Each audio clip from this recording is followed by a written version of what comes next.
É uma alegria estar com vocês. O nosso agradecimento ao convite aí do Marcos, da Tânia. E nós podemos dizer que vocês são privilegiados, porque nós caminhamos bastante nessa jornada de falar e conhecemos muitas casas nessa caminhada. E poucas são as casas que têm música. Realmente é um defeito de algumas delas não ter música. A música, assim como o sorriso e a matemática, são os 3 idiomas universais que fazem com que nós consigamos nos harmonizar e nos contatar melhor, principalmente com os nossos amigos espirituais. Então, eu fiquei muito feliz de vir aqui hoje, conhecer essa forma de trabalho, o Reinaldo, que nos remeteu ao passado, lá do tempo do Cabete, de trabalhos de ectoplasmia, de cura que nós trabalhávamos com os hinos do Cabete. Então, hoje ele fez a gente viajar. Eu vou cobrar no final essa viagem. Hoje nós vamos falar, então, a respeito de um tema que nós sempre escolhemos para a primeira vez em uma casa espírita, que é a finalidade do homem na Terra. E a gente sempre começa falando sobre esse tema fazendo uma pergunta. Quem sabe qual é a finalidade nossa na Terra? Evolução?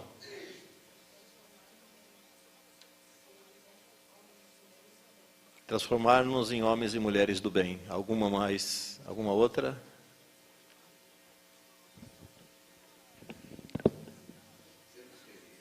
Sermos felizes. Na verdade, a finalidade do homem na Terra é aprender a amar. Porque estamos aqui, confinados neste planeta prisão, porque ainda não aprendemos a amar. Então, a nossa finalidade maior aqui é aprender a amar. Enquanto nós não aprendermos a amar, vamos ficar patinando, encalhados neste planeta, por tempos que forem necessários até aprendermos. Nos contam os amigos espirituais, e embasado por informações científicas, que a Terra possui 8,5 bilhões de anos.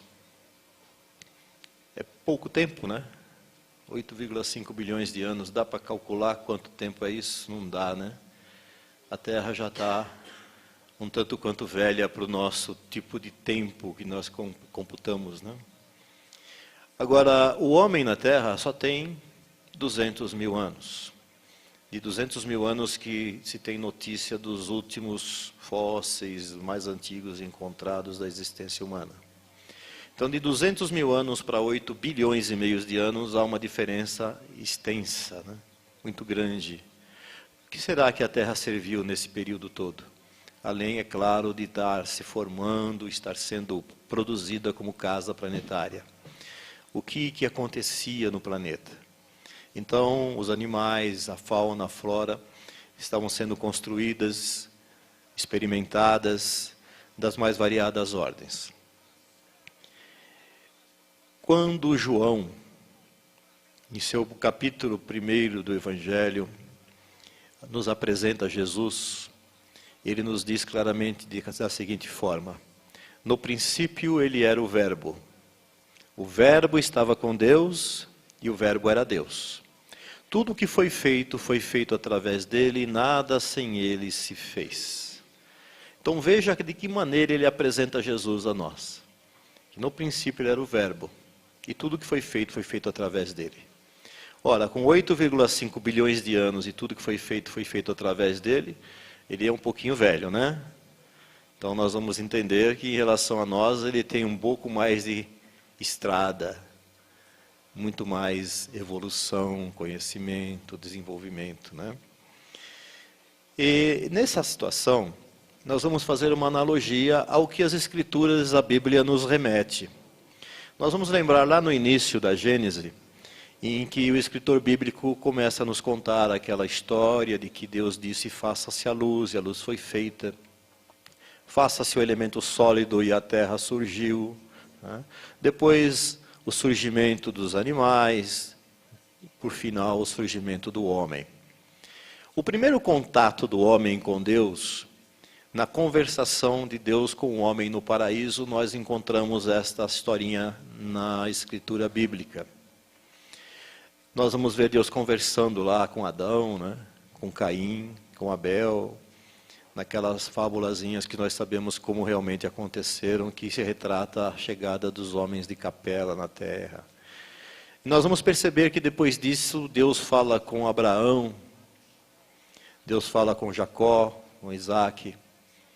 Mais para frente, conversa com Moisés, trazendo a famosa Tábua dos 10 Mandamentos. Então, essa conversação que Deus tem com todos esses personagens, o que era?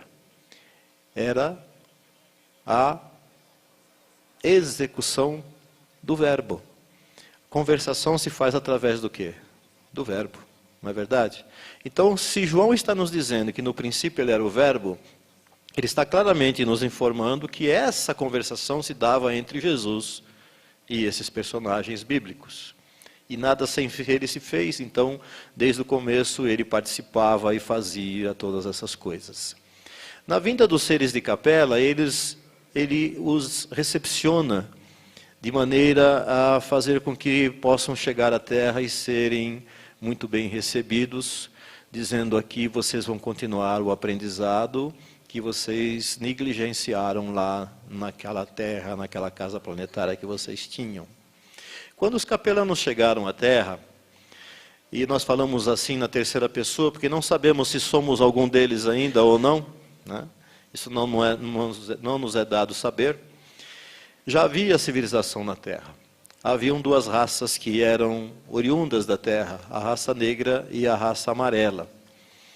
Havia já alguns povos um tanto quanto desenvolvidos em relação à época.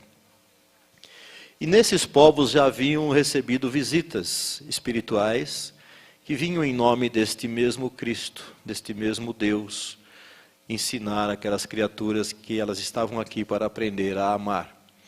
Em todos os momentos que houve uma mensagem vinda através de um ser enviado do alto, a mensagem era para que nós tivéssemos a preocupação de aprender a amar.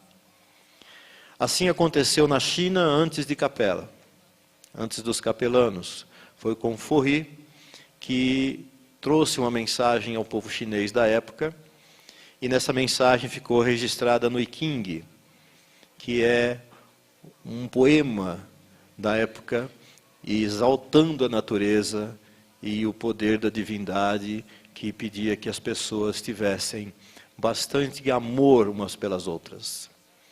Depois disso, Confúcio, Lao Tse, e em outros povos nós vamos ter, na Índia, a vinda de Krishna, através do Bhagavad Gita, que nos traz também bastante informação a respeito de como o homem deveria se comportar.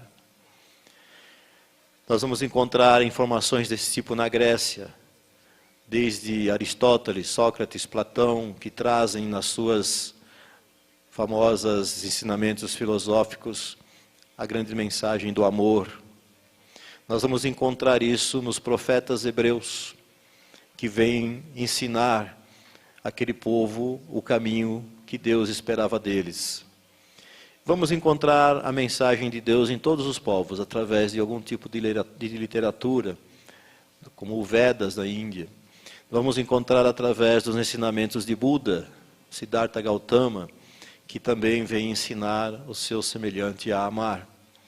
A preocupação do Criador é sempre nos mandar mensageiros de amor. Se reportarmos até os nossos dias, vamos ter aí, passando por Francisco de Assis, por Clara, chegando a Kardec, Irmã Teresa, Madre Teresa de Calcutá, Chico Xavier, e muitos outros que nós podemos enumerá-los a noite toda. E muitos outros anônimos que passaram por nós, assim de uma forma sem ser muito visíveis, mas deixaram mensagens muito interessantes. Então vamos perceber que a preocupação de Deus para conosco é nos ensinar a amar. Mas para que nós possamos aprender a amar, nós temos que entender algumas coisas básicas. Em primeiro lugar, saber quem somos. Quem somos nós? Você já se perguntou quem você é? Se nós olharmos para trás, vamos encontrar o berço em que nascemos. E dali para cá nós temos uma noção de quem somos. Mas realmente, espiritualmente, quem somos?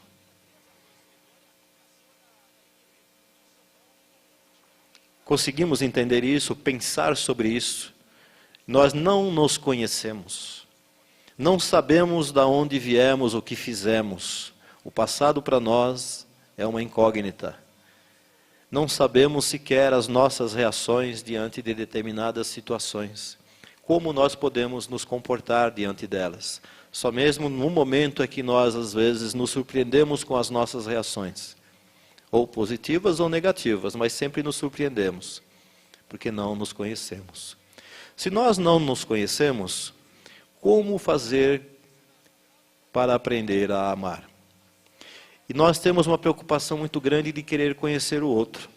E até taxar o outro. Ah, você é fulano, você é isso, você é aquilo. E não sabemos nós mesmos quem somos. Dentro deste conceito de não sabermos quem somos, ficamos perdidos, como folhas secas ao vento. E buscamos, através de várias formas religiosas, filosóficas, políticas, científicas, de encontrar alguma resposta. E buscamos muitas vezes, em congregações como esta, conforto e consolo para as nossas faltas de informações, tentando descobrir quem somos. Às vezes vemos intuitivamente atrás de uma informação e conscientemente não sabemos o que nós queremos saber. Mas se aqui alguém se atrevesse a dizer que existe uma entidade capaz de dizer o passado de cada um de nós, quem queria ser o primeiro a saber?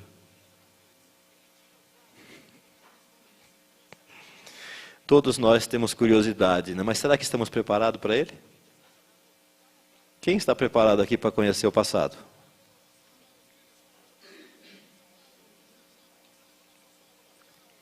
Alguém se acha preparado? Alguém quer arriscar?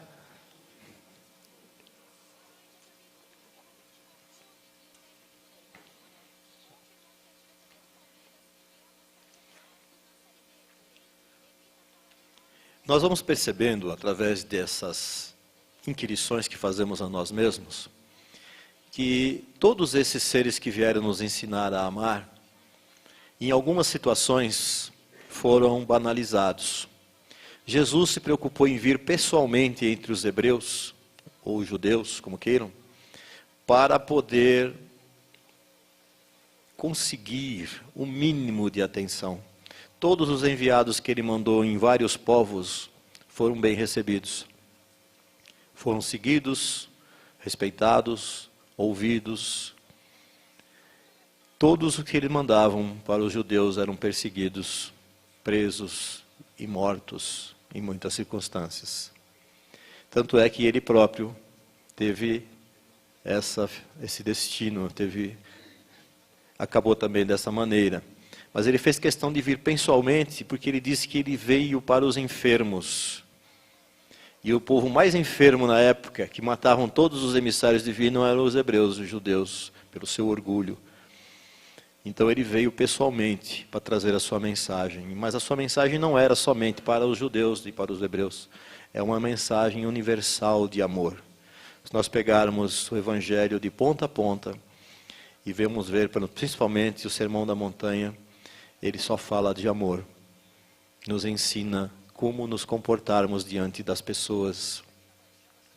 Nos ensina como nos comportarmos diante de nós mesmos. E qual é o aparelhamento que Jesus nos dá para ensaiarmos o amor? Vocês sabem? O que ele nos faculta em termos de condições para nós ensaiarmos a amar?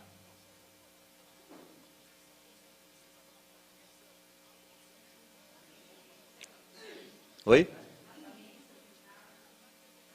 Vamos chegar lá na paciência e humildade, né? Vamos chegar na caridade também. Mas qual é a ferramenta que ele nos dá para exercitar o amor? as pessoas, o outro, mas existe um nome mais específico para isso. A família. Parabéns, Marcos. É na família que nós vamos exercitar o amor. Ele nos diz claramente: os teus inimigos habitarão contigo debaixo do mesmo teto. E com quem é que você vai exercitar o amor? Com os amigos ou com os inimigos? É fácil amar os amigos, né? Quem não gosta de amar os amigos, de ser amado pelos amigos?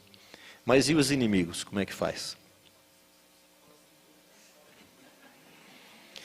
Então vocês percebam que nós ainda somos tão incapazes de amar, que precisamos de meia dúzia de pessoas somente para treinarmos o amor. Precisamos constituir uma família. Porque ainda não somos capazes de amar além das fronteiras domésticas. Podemos respeitar as pessoas lá fora, tolerar algumas situações, mas amar verdadeiramente para poucos. Para aqueles espíritos abnegados que não precisam de família. Aqueles espíritos que já têm condições de amar além das fronteiras do lar, eles dispensam a família. Eles não têm necessidade de formar uma família, porque a família deles é a humanidade. Quando nós ainda temos a necessidade de formar uma família, e principalmente situações de dificuldade com essa família, é porque ainda temos que treinar o amor de uma maneira mais intensa. Temos que ainda perceber que existe muito para aprender dentro de cada um de nós. E essa família que nos prova dia a dia, porque nós saímos de casa praticamente sorrindo para as pessoas na rua, cumprimentando as pessoas na rua de uma maneira natural. Mesmo que nós não tenhamos num bom dia, não estejamos num momento bom, estejamos contrariados com alguma situação, a gente olha para alguém lá fora, um conhecido, um vizinho, sorri e cumprimenta. Mas se estamos dentro de casa num dia que não é muito satisfatório, quem é as pessoas que vão sofrer com o nosso mau humor? É a nossa família. Então, para os outros, toda a alegria, todo o respeito, toda a paciência, né? Para a nossa família, toda a nossa indignação, aborrecimento, frustrações, eles são obrigados a nos suportar. E nós obrigados a suportá-los. Essa é uma situação que vivemos diariamente e inconscientemente. Naturalmente, como se fosse a coisa mais normal da vida. E no fundo é, mas não deveria ser. Deveríamos ter um comportamento, principalmente no nosso lar, para que possamos mostrar que o mesmo amor que dedicamos lá fora, ou o mesmo tipo de comportamento que dedicamos lá fora, é aquele que praticamos lá dentro. Mas é difícil. Porque quando existe um pouco mais de intimidade, existe um pouco mais de agressividade. A agressividade, ela somente existe onde tem intimidade. Até para brigar com um estranho, antes de entrar na luta, você precisa conversar um pouco, discutir uma meia hora para depois brigar. Precisa criar uma intimidade. Senão não há clima para isso. E nós vamos percebendo que no nosso lar, as pessoas às vezes começam a ter dificuldades de compreender ou de aceitar o nosso comportamento, ou nós, ou da outra pessoa, porque a paciência já não está mais sendo exercida. Hoje se fala muito em incompatibilidade de gênios. A incompatibilidade de gênios hoje separa mais pessoas do que traições, ou problemas financeiros, ou qualquer coisa desse tipo. E só tem incompatibilidade de gênio quem não conhece o outro e não conhece a si mesmo. E quem não ama a si mesmo, principalmente. Porque quem não ama a si mesmo não consegue amar a ninguém. Então vamos perceber assim. Qual é o maior mandamento?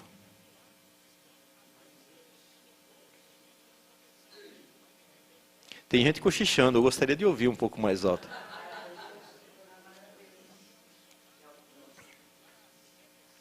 Quando perguntaram a Jesus qual é o maior mandamento, ele disse o quê? O maior mandamento é: ama ao Senhor teu Deus de todo o teu coração e todo o teu entendimento, e ao teu próximo como a ti mesmo. Nisso está resumido toda a lei e os profetas. Ele quis dizer com isso que se alguém praticasse isso, naquele instante, amando ao próximo daquela forma e a Deus daquela forma, não precisaria conhecer nada do que estava escrito em lugar nenhum. Não precisaria se submeter a nenhum ritual, a nenhuma liturgia, a nenhuma congregação, nada. Simplesmente praticando isso. Amando a Deus sobre todas as coisas e ao próximo como a si mesmo. Mas, passado algum tempo, ele revogou esses 2 mandamentos. E ele disse: um novo mandamento vos dou. Qual é?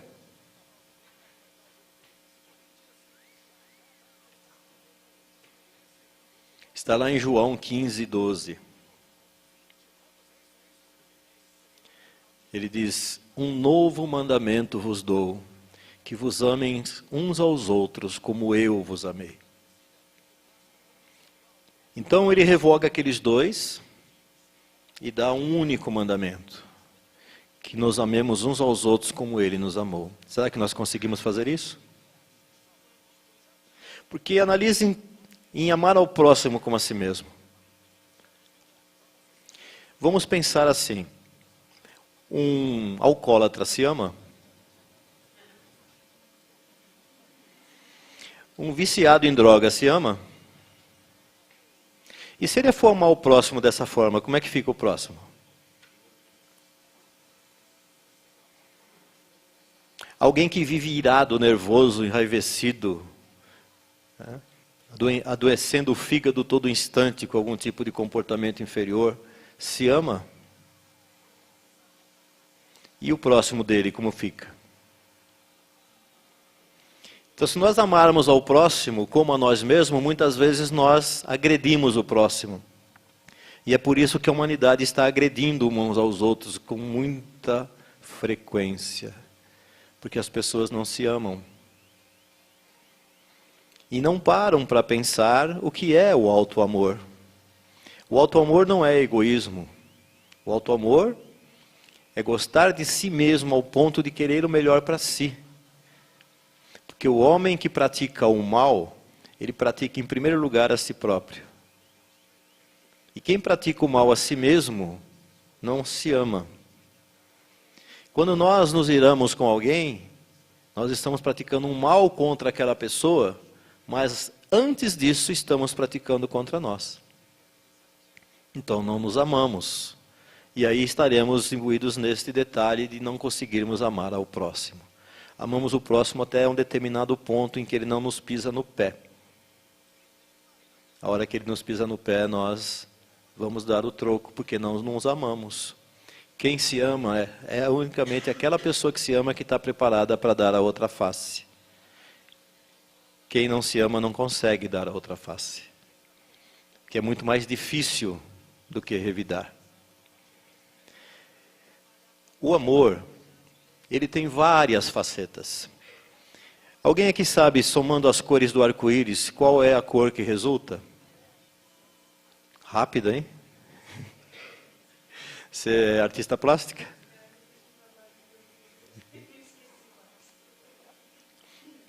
Somando-se as cores do arco-íris, nós vamos chegar ao branco. Somando-se a todas as qualidades que uma criatura puder desenvolver, ela vai chegar ao amor. Quais seriam algumas dessas qualidades?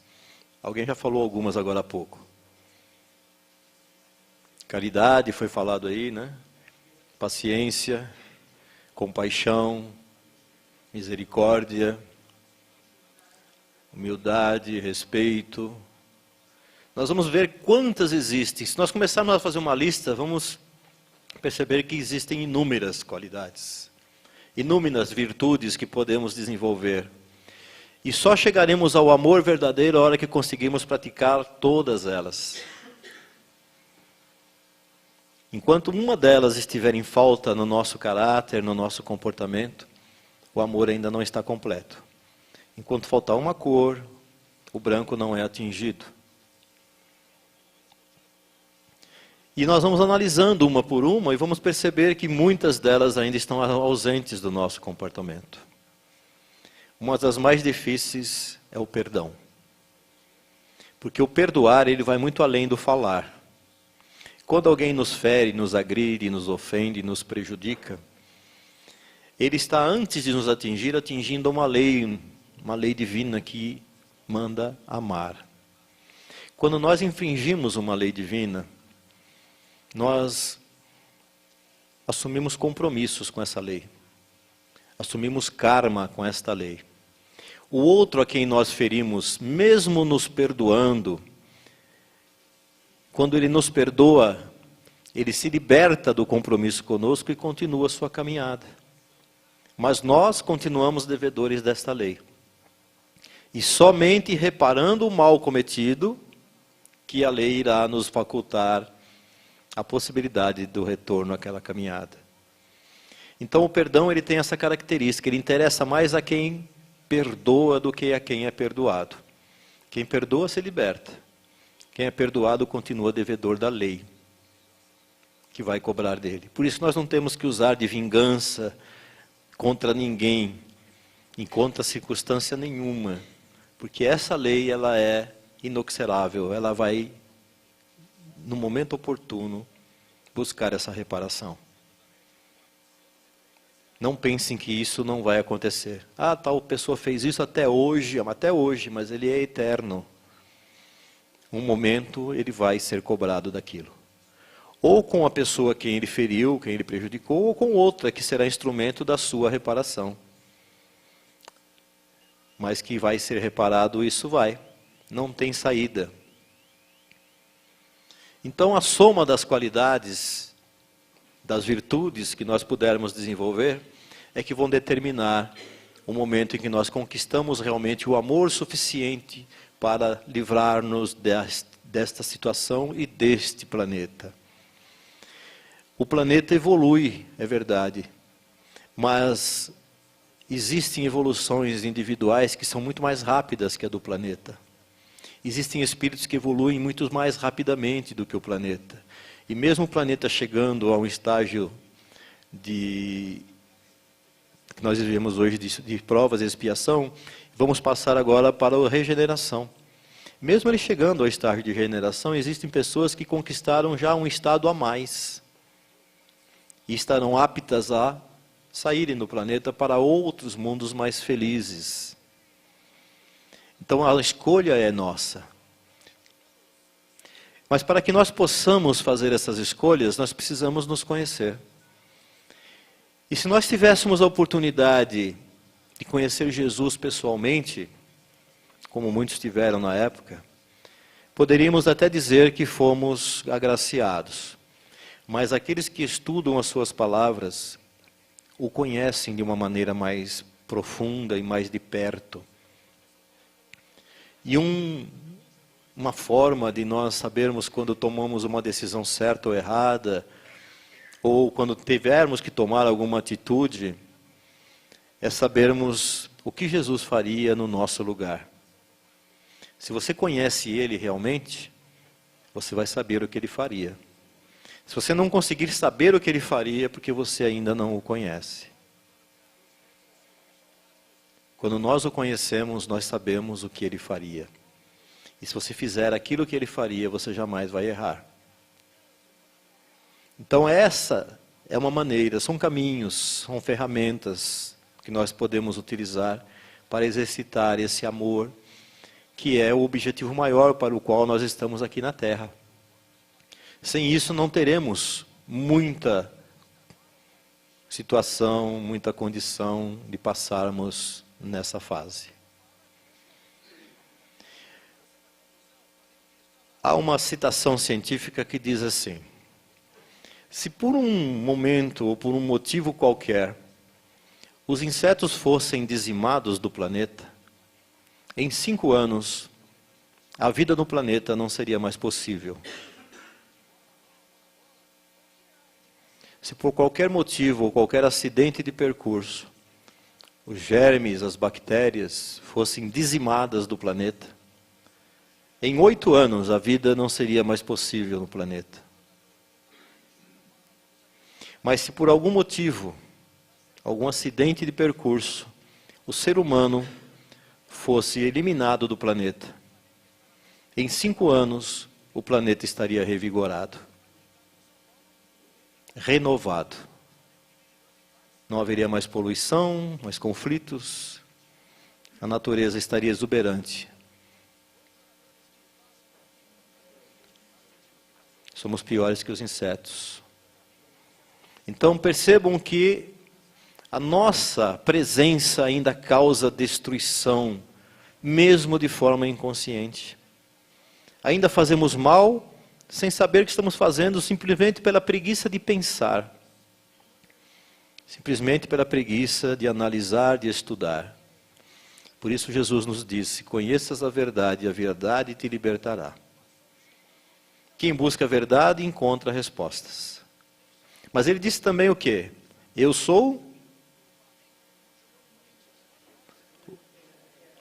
o caminho, a verdade e a vida. Olha só, o caminho, a verdade e a vida. Ele está dizendo que ele é a verdade. E as pessoas às vezes falam, conheças a verdade, mas qual é a verdade? Onde está a verdade? Ele está dizendo, eu sou. Então conheçam ele e ele vos libertará. E conhecê-lo não é conhecê-lo pessoalmente, no seu semblante, ou na sua forma física, é conhecer os seus ensinamentos, conhecer os seus exemplos. Quem aqui já leu a Bíblia? Algumas pessoas. O Evangelho, o Novo Testamento, é uma das coisas mais lindas que tem lida na Bíblia, principalmente o Evangelho de Mateus. Ele tem uma forma de ser apresentado que nos faz pensar muito a respeito de cada palavra. O Sermão da Montanha é simplesmente fantástico. Mas as pessoas falam que ler a Bíblia é difícil. Não nos interessa ler o Antigo Testamento, a história do povo hebreu, que está inserida lá também, bastante em muitos trechos. Não. Mas pelo menos conhecer Jesus. 4 evangelistas que conviveram com ele, ou na época dele, tiveram informações privilegiadas, falaram dele de forma bastante interessante. Está lá.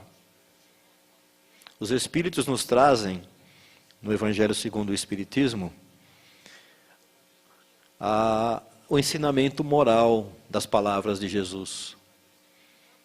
Mas falada no Evangelho de Mateus, de João, de Marcos, da forma que Jesus falava, tem uma beleza incomparável.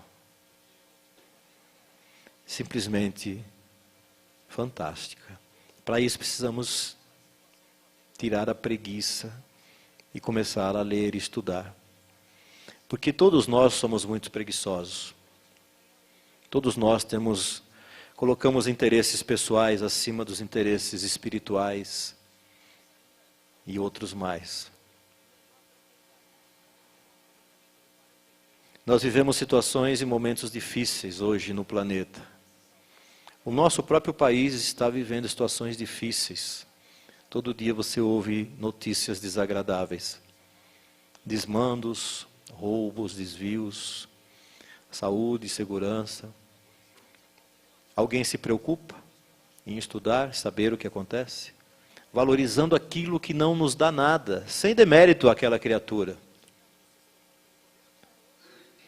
Mas nós não estamos fazendo a nossa parte. Quando Kardec foi perguntar ao Espírito da Verdade por que o mal ainda prevalece tanto na Terra, ele teve a seguinte resposta enfática: porque os bons são tímidos. Então nós deixamos o mal progredir por comodidade nossa. Não deixamos o amor crescer por comodidade nossa. Amar dá trabalho, gente. Amar dá trabalho. E às vezes dói.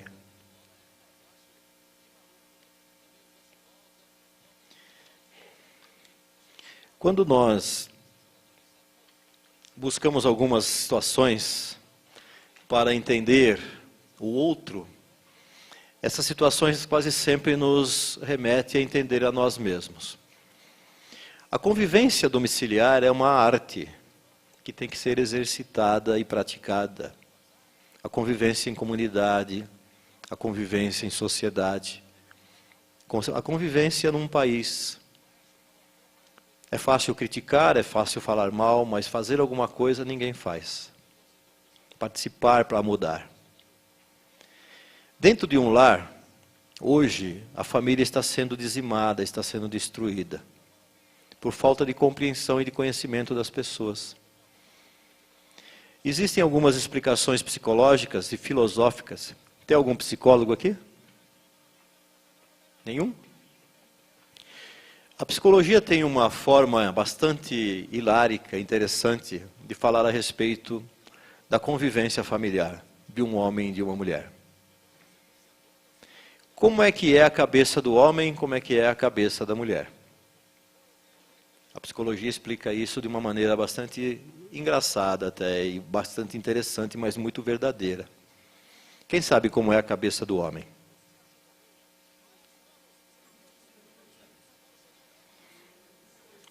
Alguém fez assim ali, ó.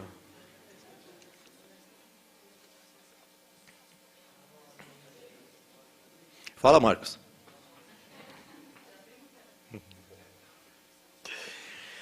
Então, a psicologia diz o seguinte: a cabeça do homem, ela é repartida em várias caixas. E porque o homem ele aprende a fazer as coisas uma coisa de cada vez. O homem não consegue fazer duas coisas ao mesmo tempo.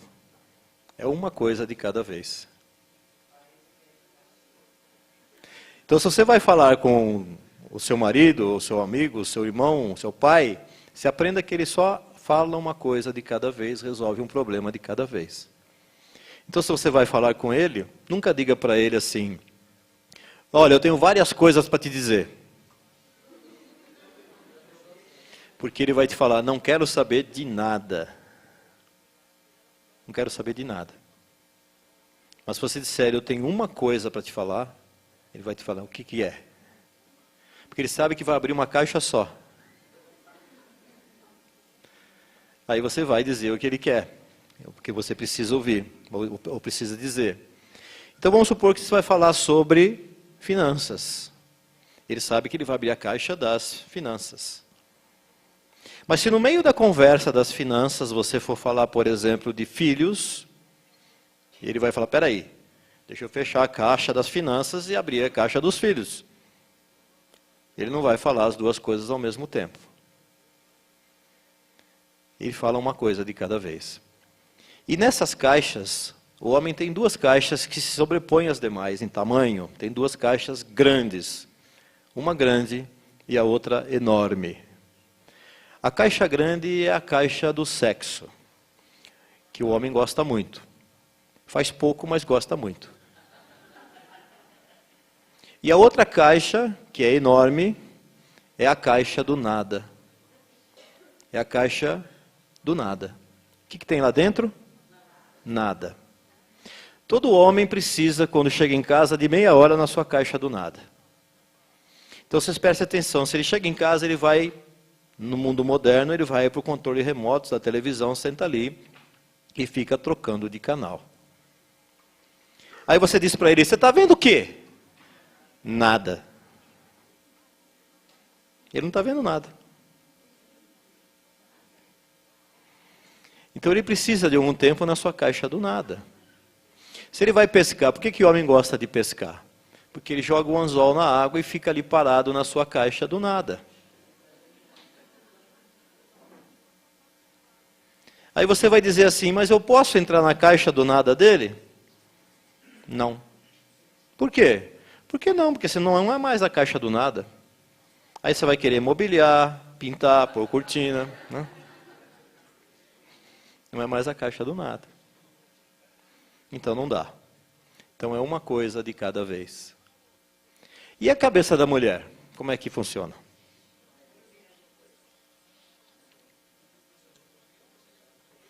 A cabeça da mulher, ela é um emaranhado de fios. Desencapados, né?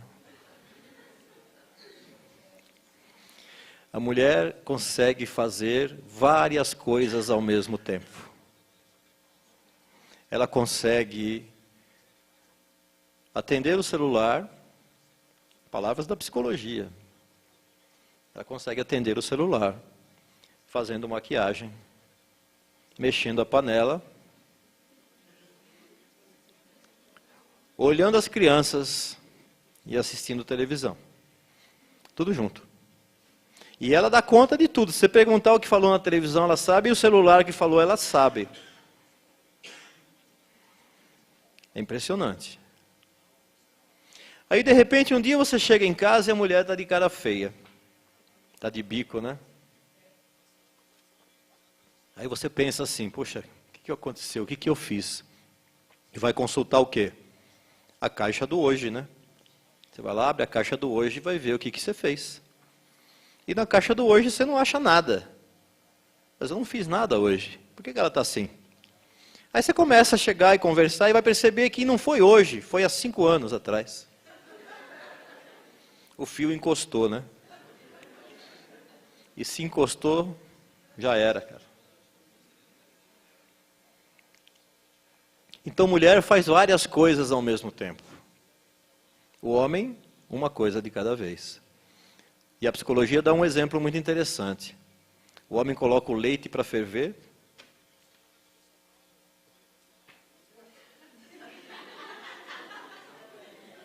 Derramou.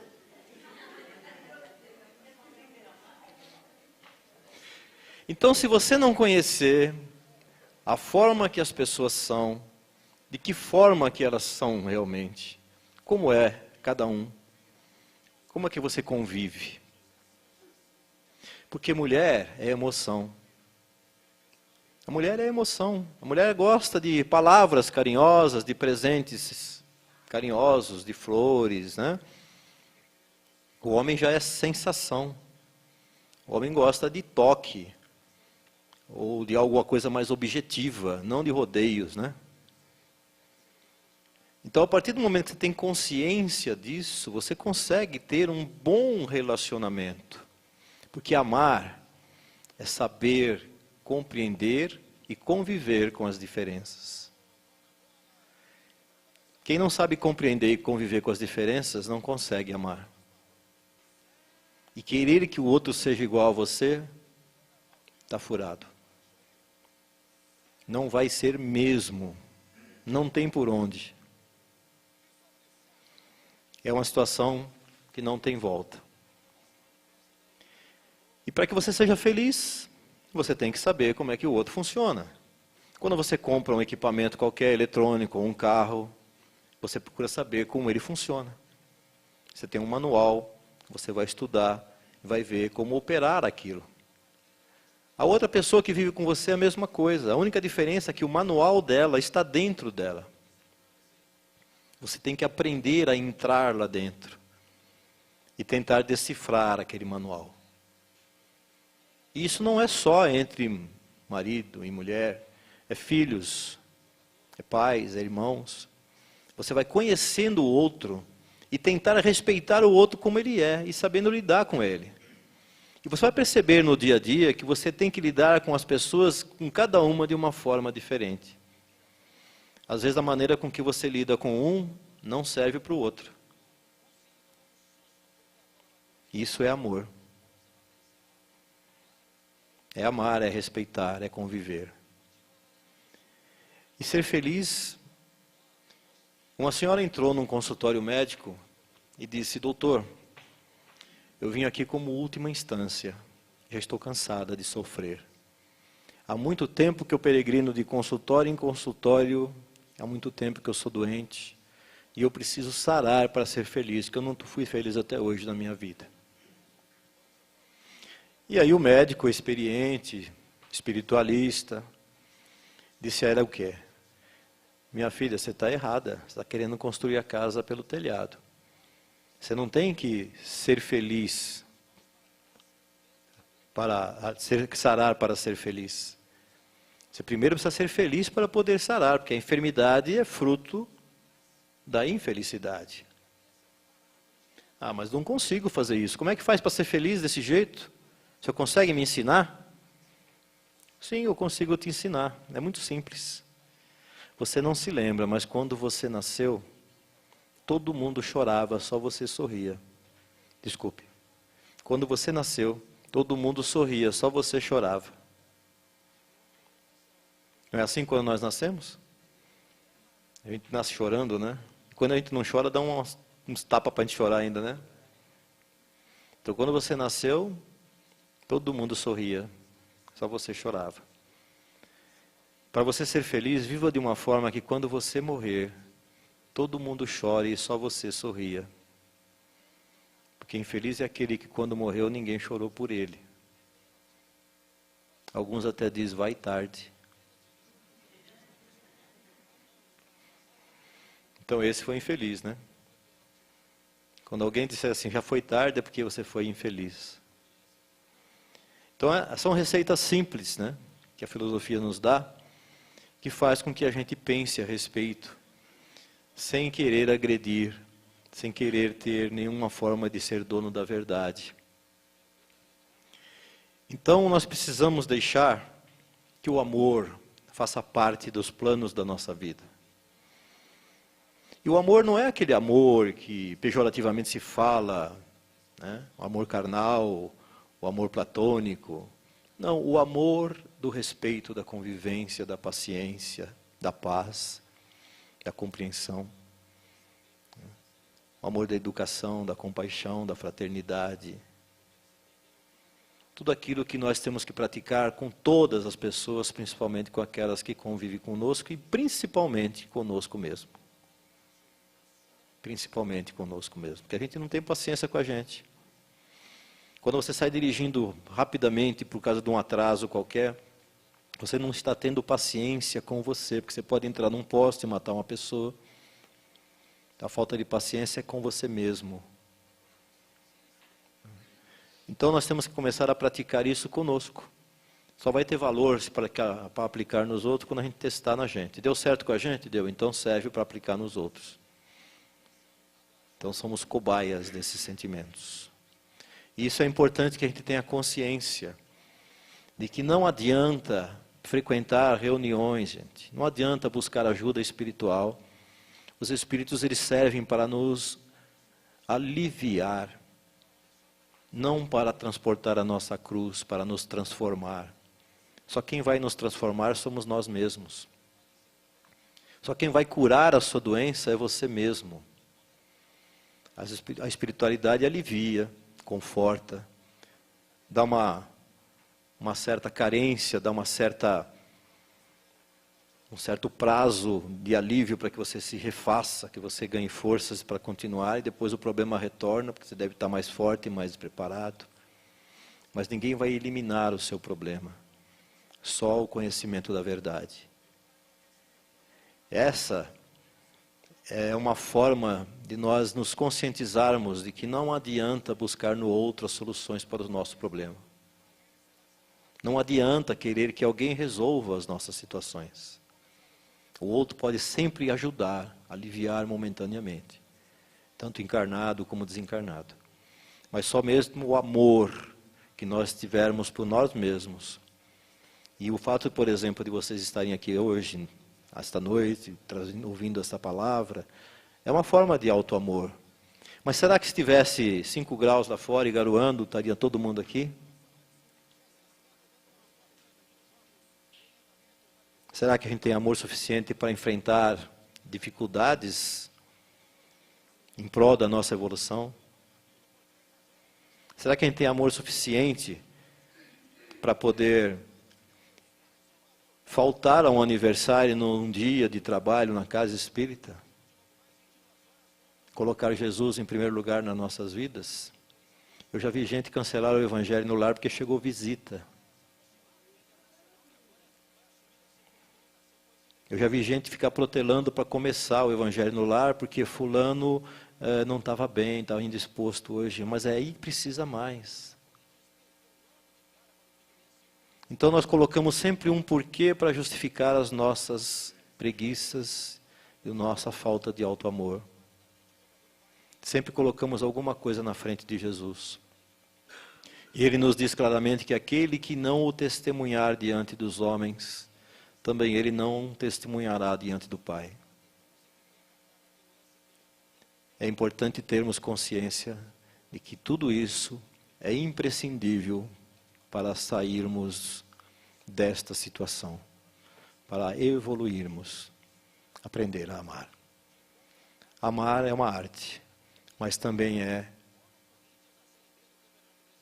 uma possibilidade concreta que todos os dias está ao nosso alcance. Todos os dias e todos os momentos. Então deixe o amor tocar sua vida. Não há dificuldade que o amor não supere. Não há mal que o amor não cure. Não há porta que o amor não abra. Nem fosso que o amor não transponha. Não há muro que o amor não derrube. Não há pecado que o amor não perdoe. Não importa quão grande seja o problema, quão complicado seja o embaraço, quão grande o erro, o amor dissolverá tudo. Se você acreditar nisso, todo o resto deixa de ter importância. Faça com que isso seja uma bandeira na nossa vida, na sua vida, na vida das pessoas que você vive e convive. Você perceberá que o mundo terá novas cores. E que aquela enfermidade, que embora não sarou, já não preocupa tanto. Aquela dor que ainda não sarou, já não dói tanto. Aquela pessoa que era um problema já não é tão grande assim. Então, todos possamos aproveitar esses instantes para refletirmos sobre isso. O amor é a solução da humanidade e a única solução. E que Ele possa estar conosco nas nossas vidas, no nosso caminho, sempre. Muito obrigado a todos, que Jesus os abençoe.